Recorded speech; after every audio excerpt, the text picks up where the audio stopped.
Hello friends. तो कैसे हैं आप सब लोग। मैं आप लोगों को अपने YouTube channel hello study desk में स्वागत करता हूं। बच्चों, जैसे कि आप लोग अपनी स्क्रीन पे देख पा रहे हैं, ये मैंने आरआरबी टेक्नीशियन 2026 का नोटिफिकेशन ओपन किया हुआ है।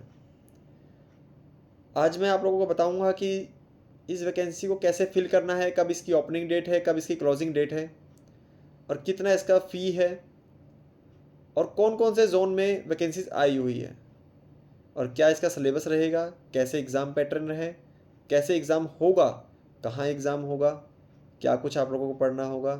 चलिए जानते हैं इस वीडियो में।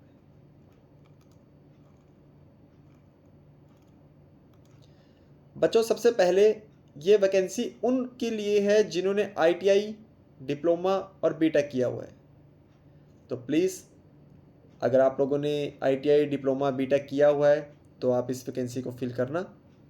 और अगर आपके किसी फ्रेंड सर्कल ने, किसी फैमिली मेम्बर ने, आपके भाई ने, आपकी बहन ने आईटीआई, डिप्लोमा, बीटेक टेक्नीशियन से है तो प्लीज़ आप उनके पास ये वीडियो शेयर कर सकते हैं। तो चलिए जानते हैं इसकी ओपनिंग डेट। बच्चों, इसकी ओपनिंग डेट है 30 जून 2026 और इसकी क्लोजिंग डेट है 29 जुलाई 2026 रात के 12 बजे तक। तो प्लीज़ जल्दी फॉर्म फिल कर देना। बच्चों, इसकी पेमेंट करने की लास्ट डेट है 31 जुलाई 2026 रात के 12 बजे। और ये वैकेंसीज क्या कहलाती हैं, क्या इसका नाम होता है, मैं आपको अभी बताता हूँ। बच्चों, ये टेक्नीशियन ग्रेड 1 सिग्नल की वैकेंसीज होती है। इसका लेवल थोड़ा हाई रहता है दूसरी वैकेंसी के मुकाबले। ये लेवल 5 की है। इसकी बेसिक पे 29,200 है। इसका मेडिकल थोड़ा सा टफ रहेगा। ये B1 है। इसमें आपको 6/6 की आइज़ और बॉडी फिटनेस पूरा होना चाहिए। इसमें रनिंग का इतना कोई ज़रूरी नहीं। तो इसकी एज के ऊपर बात करते हैं। इसकी 18 से 33 साल जर्नल की एज है। इसी में आप 3 साल और ऐड करेंगे, मतलब 36 साल तक करेंगे तो ओबीसी हो जाएगा। इसमें 5 ईयर्स तक और ऐड करेंगे तो मतलब 38 तक, तो एसटी और एससी ये मेरे भाई बहन इसमें आ सकते हैं। इसकी वैकेंसीज थोड़ी कम है, 323 है ऑल ओवर इंडिया।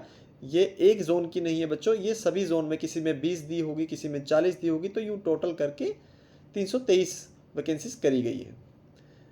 अब हम बात करते हैं दूसरी वैकेंसी की जो इसी के अंदर ही है। ये टेक्नीशियन ग्रेड 3 कहलाती है।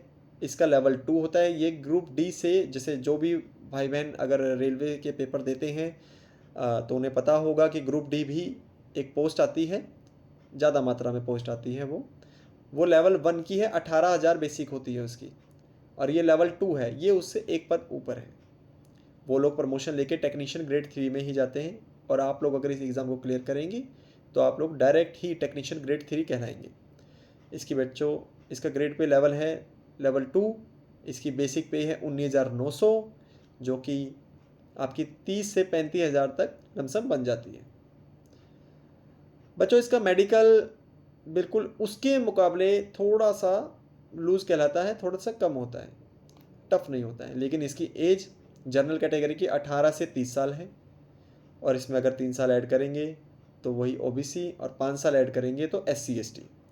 इसकी वैकेंसीज़ ग्रेड 1 से थोड़ी ज़्यादा है। इसकी 6,234 वैकेंसीज़ आई हैं ऑल ओवर जोन की, ऑल ओवर इंडिया की। चलिए बच्चे, अब हम थोड़ा देखते हैं इसके सिलेबस के बारे में। क्या इसका सिलेबस है, क्या इसमें पढ़ना होगा, कौन से जोन में भरना होगा, कैसे इसका एग्ज़ाम होता है, क्या पैटर्न होता है, कब होता है, कितना फ़ी लगेगा। तो ये तो बच्चों, मैं थोड़ा जूम कर देता हूँ, आप लोगों को थोड़ा क्लियर दिखाई देगा। ये जो वैकेंसी है, ये जो इसका सिलेबस है, ये है टेक्नीशियन ग्रेड 1 सिग्नल का, जिसका लेवल 5 था। इसमें जीके 10 क्वेश्चंस आएंगे और 10 ही नंबर के आएंगे। इसमें रीजनिंग 15 क्वेश्चंस होंगे, 15 नंबर के होंगे। इसमें बेसिक कंप्यूटर आएगा और उसके छोटे मोटे उसके एप्लीकेशंस के बारे में, जो ज़्यादा बड़ा टफ काम नहीं है, आप लोग 2-4 दिन में ही कंप्लीट कर लेंगे। इसके 20 क्वेश्चंस होते हैं और 20 ही नंबर के होते हैं। Math 20 number, 20 question 20 number. Basic science, बच्चों इस चीज़ पे थोड़ा ध्यान देना, कहीं सिर्फ आप लोग आगे आगे का साइंस पढ़ लो और अब पिछले वाली चीज़ें भूल ही जाओ। जैसे कि मैंने बताया था कि टेक्नीशियन ग्रेड 1 सिग्नल की है, सैलरी ज़्यादा, तो थोड़ा और पढ़ना होगा आप लोगों को। बेसिक साइंस एंड इंजीनियरिंग, जिस भी ट्रेड से अगर आप लोगों ने ITI, बीटेक और डिप्लोमा किया हुआ है, उस ही ट्रेड की इंजीनियर के क्वेश्चंस भी इसमें इंक्लूड होकर आएंगे। तो थोड़ा ध्यान से आपको साइंस तो पढ़ना ही पढ़ना है। 10th तक की साइंस आप कंप्लीट कर सकते हैं, ज़्यादा आप फिजिक्स रखिएगा, उसके बाद थोड़ा वेटेज आप केमिस्ट्री को देना, और उससे थोड़ा सा और कम अगर आप बायोलॉजी के दोगे तो वो रहेगा, क्योंकि टेक्नीशियन के वैकेंसीज में बायोलॉजी का इतना कुछ महत्व नहीं होता है, आपको फिजिक्स में थोड़ा ज़्यादा ध्यान देना होगा। और 35 नंबर में आपकी साइंस और प्लस इंजीनियर, जिस ट्रेड से आपने ITI या फिर आपने डिप्लोमा किया हुआ है उसके बारे में थोड़ा और पढ़ लेना है। तो चलिए अब हम बात करते हैं टेक्नीशियन ग्रेड 3 की। इसमें बच्चों मैथ 25 नंबर का है और 25 ही क्वेश्चंस है। इसमें रीजनिंग 25 क्वेश्चंस 25 नंबर। इसमें साइंस 40 नंबर के हैं और 40 ही क्वेश्चंस हैं। इसमें बच्चों आपको तीनों सब्जेक्ट को साथ में लेके चलना पड़ेगा, फिजिक्स, केमिस्ट्री और बायोलॉजी, क्योंकि इसमें वेटेज ज़्यादा है। जनरल अवेयरनेस इसमें 10 नंबर का है और 10 ही क्वेश्चन है। इसमें बच्चों मैं तो आप लोगों को बोलूँगा ज़्यादा डीप पढ़ने की ज़रूरत नहीं है, आप स्टैटिक जीके ही पढ़ लीजिए और आपका काम बन जाएगा, क्योंकि आपको 100 में से 100 लेने की कोई ज़रूरत नहीं है। बच्चे ज़्यादा सोचते हैं कि मुझे 100 में से 100 नंबर लेना है, तो वो 100 में से बहुत ही नंबर अपने कम करवा बैठते हैं गलती करके। और हाँ, गलती से याद आया बच्चों, इसके अंदर नेगेटिव मार्किंग है जो कि SSC से ज़्यादा टफ होती है, क्योंकि SSC 0.25 की नेगेटिव मार्किंग करते हैं और जो रेलवे है वो 0.33 की करता है, मतलब 1/3 की। तो थोड़ा ध्यान से, अगर आप 3 क्वेश्चन गलत करेंगे तो आपका 1 नंबर कटेगा, तो इसलिए ध्यान दीजिएगा बच्चों। सबसे इम्पोर्टेंट बात, आप लोग ज़्यादा अपने आप दिमाग को इसमें उलझाइएगा मत। इसमें सिंपल एक पेपर होता है और उसके बाद आपका DV होएगा, डॉक्यूमेंट वेरिफिकेशन। अच्छा, तो आज हम इसके बारे में बात कर रहे हैं, तो मैं आपको एक चीज़ और क्लियर करता हूँ कि वैकेंसीज जोन वाइज आएंगी। मैं ये कहूँगा कि आपके घर के पास जोन सा भी जोन पड़ता हो, जैसे अगर कोई इलाहाबाद का है, इलाहाबाद जोन, यूपी के हैं तो, और MP के हैं तो ग्वालियर, गुवाहाटी के हैं तो वहाँ का, चंडीगढ़, हरियाणा, पंजाब, दिल्ली साइड के तो चंडीगढ़, कोई अगर हिमाचल और अगर पंजाब जम्मू टच है तो जम्मू जोन आएगा, राजस्थान आएंगे, MP आएंगे, गुजरात आएगा, तो सारे जोन आएंगे। मैं तो आप लोगों को यही बोलूँगा बच्चों कि आप लोग सबसे पहले प्रेफरेंस अपने ही जोन को देना, क्योंकि पढ़ाई तो करनी पड़ेगी। कहीं आप सोचो कि मैं दूसरे जोन में भर लेता हूँ तो वहाँ पे कट ऑफ कम जाएगी, 5 नंबर कम जाएगी और आप 500 किलोमीटर दूर ज्वाइनिंग लेके बैठ जाओगे। तो इससे बढ़िया है, मैं तो यही कहूँगा कि आप लोग अपने ही जोन में फिर फॉर्म फिल करें और थोड़ी हार्ड मेहनत कर लीजिए, क्योंकि सभी बच्चा यही सोच रहा होगा कि उस जोन में कट ऑफ कम जाएगी, इस जोन में कट ऑफ कम जाएगी, और उसी जोन में जहाँ पे आप फिल करोगे वहीं उसी जोन में कंपटीशन बढ़ जाएगा और आपका जो जोन है उसमें कट ऑफ कम जाने की संभावना हो सकती है बाद में, क्योंकि सब सारे ही दूसरी जगह जाएंगे, डिवाइड हो जाएंगे अपने जोन को छोड़ के। तो बच्चों मैं यही कहूँगा, अपने माता पिता और अपने घर के आसपास ही रहने में बेनिफिट है, क्योंकि इतनी कोई ज़्यादा सैलरी है नहीं लाखों में करोड़ों में कि आप घर छोड़ के जाएं, ठीक है। और अपने जोन में बढ़िएगा और अपना तैयारी कीजिएगा। अब बात करते हैं हम लोग कौन कौन से जोन हैं, मोटा मोटा हम वो देख लेते हैं।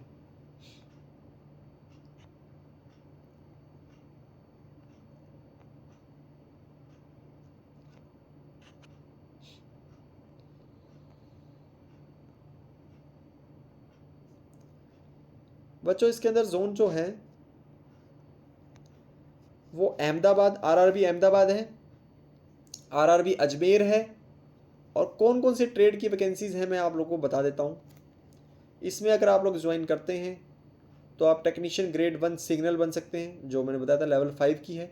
ब्लैक स्मिथ, ब्रिज में आपकी ड्यूटीज़ रहेंगी, ब्रिज की मेंटेनेंस हो गई, ब्रिज को कैसे उसकी रख रखाव हो गई। टेक्नीशियन ग्रेड 3 डीजल इलेक्ट्रिकल बन सकते हैं आप लोग, इलेक्ट्रिकल से हो सकते हैं।